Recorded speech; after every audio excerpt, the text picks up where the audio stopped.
Hello guys, welcome back to my channel. So आज माझा तुम्हाला चेहरा असा बघून कळत असेल की मी खूप म्हणजे समजून घ्या खूप मी आजारी आहे.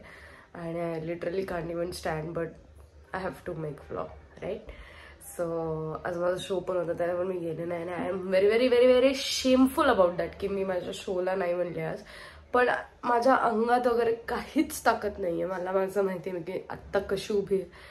मी इंजेक्शन घेऊन आले आणि मी आराम करते, कंटिन्यू झोपून आहे. तेव्हा कुठे मी आत्ता उभी आहे. आणि मी आत्ता उभी जरी राहिले तरी मला असं अंधारी आली सारखं होतंय डोळ्यावर. पण व्लॉगमध्ये काहीतरी तर बनवायला लागेल. सो मी आता बनवतेय मुरमुऱ्याचा डोसा. आणि I have never tried it, but let's see कशी बनतंय. सर्वात प्रथम पातेल्यात एक पाणी गरम करायला ठेवूयात आणि ह्याच्यात मुरमुरे टाकून भिजवायचे. आणि आज शूट करायला मम्मी नाही आहे, ती बाहेर गेली आहे कामामुळे. सो मीच सगळं शूट करणार आहे. सो थोडं पुढं मागे होईल तर समजून घ्या गाईज प्लीज. सो ते पाण्यात गेले, आता पाणी खाली मुरमुरे वर पाणी खाली असं झालंय. पण आपण त्याला जरासं मिक्स करून घेऊया. आणि आपल्याला बाकीच्या पण गोष्टींची तयारी करायची आहे, सो ती करू. सो गाईज मला असं वाटतं हे भिजलेलं आहे. आता गॅस बंद करून टाकू आणि ह्याच्यातच हे थोड्या वेळ अजून भिजू देत, ठीक आहे. आणि this is my new chopper guys, highly recommend this, कारण की ह्याच्यात वुडन चिप्स नाही आहेत, काही नाही आहेत. So it's very healthy to chop and eat in this. So जास्तच इंग्लिश निघतंय यार आजारी असल्यावर. चॉप करून घेऊ. 1 2 3. सो ऑनियन पण चॉप झालाय आणि इकडे हे पण झालंय. आता ह्याच्यामध्ये आपल्याला पाणी टाकून मुरमुरे टाकायचंय, दही टाकायचंय, रवा टाकायचाय आणि त्याची पेस्ट बनवून घ्यायची. सो गाईज लोक तर बोलू शकतात की एवढी ही आजारी आहे तर ही कुकिंग कशी काय करते, मग उभी कशी काय राहिली, हे ते. Guys cooking is my therapy, कळलं. कारण की ब्लॉग जर बनवायचा असेल तर मी फक्त कुकिंगचाच बनवू शकते की मला माझ्या हातच्या गोष्टी बनवलेल्या आवडतात. आणि मी सकाळपासून काही खाल्लं नाहीये. सो मला काहीतरी असं स्वतःचं बनवून खायलं की मग मे बी पोट भरेल आणि बरं वाटेल. So cooking therapy, understood.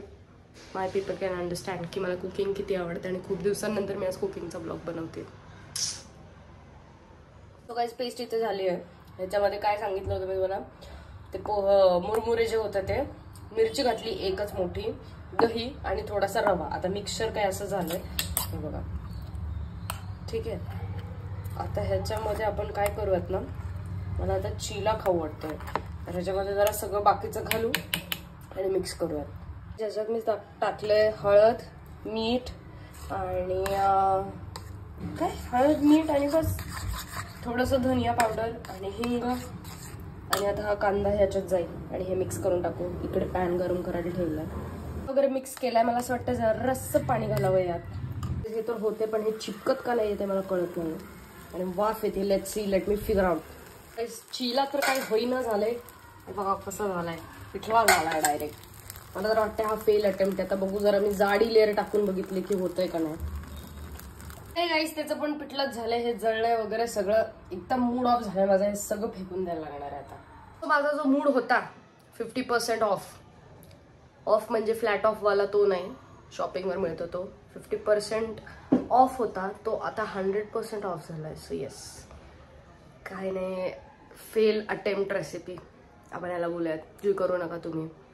मी असंच यूट्यूबवर बघितले होते आणि त्याच्यात थोडंसं ॲडिशनल माझ्या गोष्टी केल्या होत्या, बट डिसअपॉइंटिंग. सो येस, हा ब्लॉग इथेच एंड करूयात. Failed attempt of cooking. So blog end करूया.